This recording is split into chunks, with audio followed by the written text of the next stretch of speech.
Olá, pessoal do terceiro ano, Colégio Anglo, Luma Carolina, de São Manuel. Tudo bem com vocês? Espero que sim, que esteja tudo certo com vocês, tá?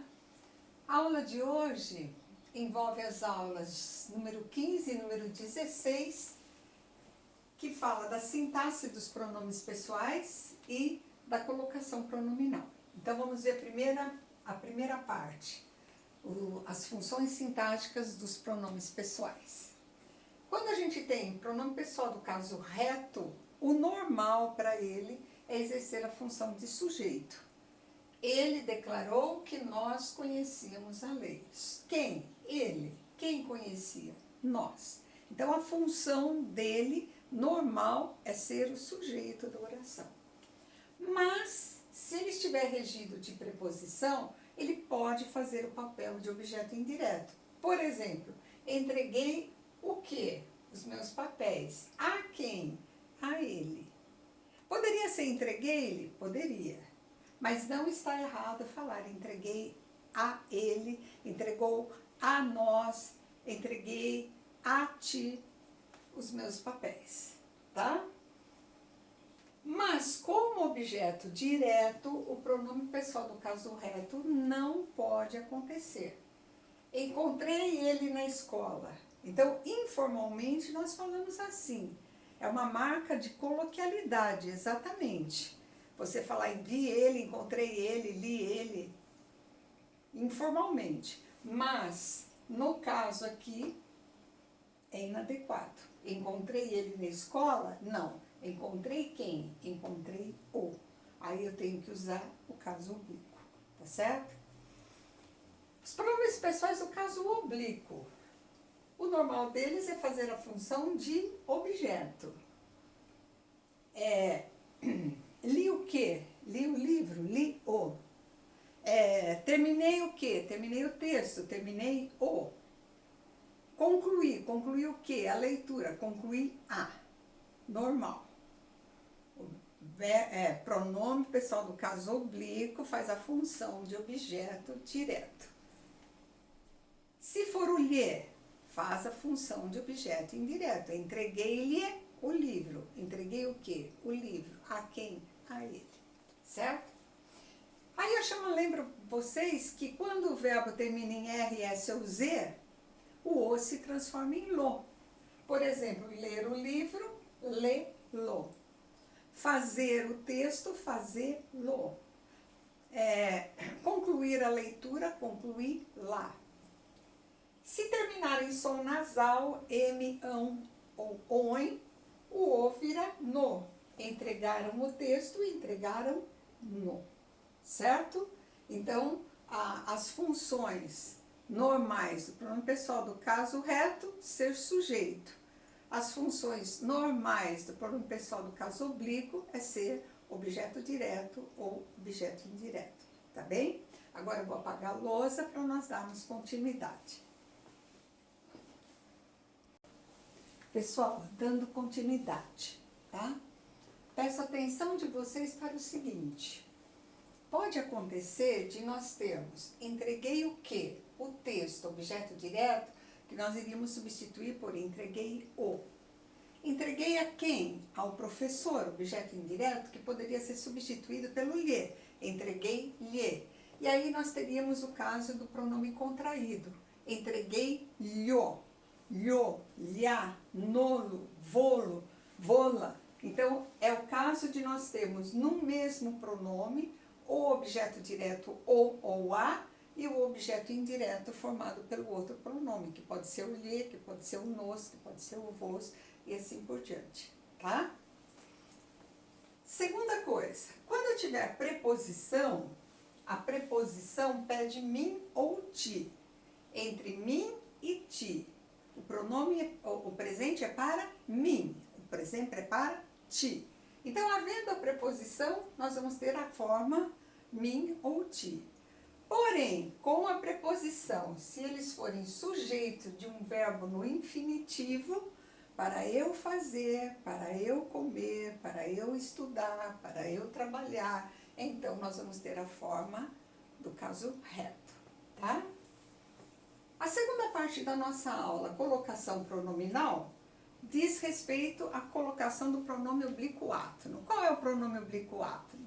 Primeira pessoa, o me, a segunda pessoa, o te, a terceira pessoa, o se, o a, o lhe. Primeira do plural, o nos, segunda do plural, o vos, terceira do plural, o os, o as, o lhes, o se. Certo?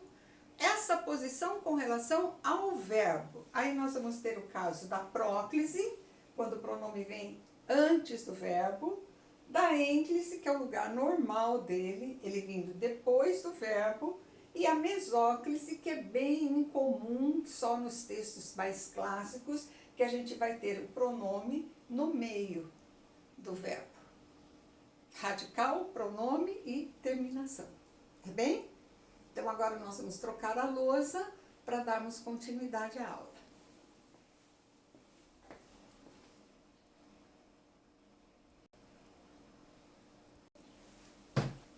Pessoal, dando continuidade agora, vejamos os casos de próclise. Quais são as situações que provocam o deslocamento do pronome para antes do verbo? É uma tendência do brasileiro colocar o pronome proclítico, antes do verbo, mas existem normas que fundamentam essa colocação. Então, nós vamos ter palavras de atração, como se fosse um imã que puxa para antes do verbo. Qualquer palavra de teor negativo, nada, nunca, ninguém, não. Ele não me encontrou na escola, me atraído pelo não. Alguns pronomes, os demonstrativos, os indefinidos, os relativos, os interrogativos. Vejamos os exemplos. Isso se deu por engano. Esse se é atraído pelo isso demonstrativo. Alguém nos abordou na saída. O nos atraído pelo alguém, que é um indefinido. O livro que me recomendou é ótimo. O me atraído pelo que é um pronome relativo. Quem me ligou? A interrogação, o pronome interrogativo provoca também a próclise. Conjunção subordinativa, todas elas, causal, temporal, integrante, comparativo, concessivo, condicional, conformativo, qualquer conjunção subordinativa é palavra de atração. Quando o reencontrei, emocionei-me. Quando uma conjunção subordinativa temporal. O advérbio sem pausa, se tiver a vírgula, anula-se essa condição. Ele sempre me liga à noite. Como não existe a vírgula aqui, então nós vamos ter a próclise. Após vírgula, gravem, não ocorre próclise. Então, houve uma pausa no seu texto, ali uma oração adverbial, ali uma conjunção deslocada, ali uma condição qualquer de pausa, ela anula tudo isso aqui com relação à próclise. Pós vírgula não ocorre próclise. Em termos de oração, tanto as interrogativas como as exclamativas, as optativas são aquelas que expressam um desejo. Por exemplo, Deus te proteja é um desejo, pronome proclítico. E, finalmente, o verbo no gerúndio, precedido da preposição em. Em se falando de isolamento, todos devem cumprir. Em se falando, gerúndio precedido da preposição em, também exige a próclise. Então, aqui estão as condições, as normas gramaticais que impõem a vocês o pronome ser deslocado para antes do verbo. Se isso não acontecer, vai ser uma inadequação linguística, certo? Agora nós vamos apagar e passar a ênclise e a mesóclise para vocês, tá? Pessoal, concluindo agora. E a ênclise? A ênclise é o lugar normal do pronome. Vem ligado ao verbo pelo hífen. Quando? Quando o verbo está no início da oração. Preste bem atenção, não é no início do período somente, de qualquer oração. Então, se eu escrevi um período com 3, 4 orações, essa regra vale para todas. Então, eu não posso colocar o pronome antes, mesmo sendo a terceira ou quarta oração do seu período, tá? O encontrei no supermercado seria errado. O correto é encontrei-o no supermercado. Então, gravem isso. Não é apenas no início do período, mas no início de cada uma das orações. Onde mais eu uso a ênclise? Se o verbo estiver no imperativo afirmativo, um comando, uma ordem, por favor, entregue-me o texto. Se o verbo estiver no infinitivo, você deve mantê-lo calmo. Ou se o verbo estiver no gerúndio, falando-se em crise, o Brasil é um bom entendedor. Então, nós vamos ter aqui 3 situações de verbo que também exigem a ênclise, tá? Mesóclise, quando eu tiver o verbo no futuro do presente ou no futuro do pretérito do indicativo. Nunca posso falar encontrarei-o, encontraria-me. Isso nem pensar. Então, o que eu posso fazer? O verbo, o pronome e o final do verbo. Manterei-o? Não, mantê-lo-ei em casa a qualquer custo.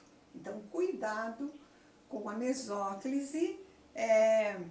Algumas situações de vestibular eles pedem de modo que o verbo esteja no futuro do presente e no início da oração. Não dá para eu pensar em colocar o pronome antes. Então, ele vai ter que vir, sim, na mesóclise. Na informalidade, jamais nós usamos a mesóclise, mas nos clássicos da nossa literatura nós vamos encontrar, tá? Então, o desrespeito às normas que regem a colocação do pronome vai trazer para nós marcas de coloquialidade. Me leva não sei aonde? É marca de coloquialidade, marca de linguagem informal, tá? Atenção, é proibido, não posso iniciar oração com pronome oblíquo átono, reforçando o que eu falei aqui. Não, nunca. Não existe próclise depois de pausa, vírgula. Em seguida, me leve, por favor, me leve, por exemplo. Não posso. Por quê? Existe a vírgula e existe o verbo no imperativo. Não posso fazer ênclise a particípio. Tinha levado-me. Não existe. Tá certo? Então, cuidado aí com as proibições. E aí, uma regra que é mais ou menos recente, que eu já comentei com vocês. Se eu tiver um sujeito expresso na oração, ele está lá escrito claramente, aí eu posso fazer opção por próclise ou ênclise, mesmo que não exista uma palavra de atração. Então, vamos dizer, se vocês tivessem que julgar certo ou errado, vocês iriam julgar eu o encontrei ou eu encontrei o. Mesmo não havendo a palavra de atração, o fato do sujeito estar escrito na frase implica a colocação do pronome antes ou depois do verbo, o que facilita bastante a nossa vida, tá bem? Então, basicamente a teoria é essa, uma teoria ampla, complexa, é uma revisão de 2º ano, mas vamos lembrar essas normas aí, porque colocação pronominal é uma coisa que constantemente eu corrijo nas redações, tá bem? Então, espero que vocês tenham entendido, que tenha ficado claro tudo que eu expliquei, e vocês vão fazer aí os exercícios em classe, são 6 exercícios que vocês vão realizar, e vão fazer a tarefa mínima e complementar desse capítulo, que é o capítulo 5º, se eu não me engano, que fala sobre a colocação do pronome e a função sintática dos pronomes pessoais. Tudo bem, pessoal? Uma boa semana para vocês, um bom trabalho e até mais, tá? Tchau, tchau!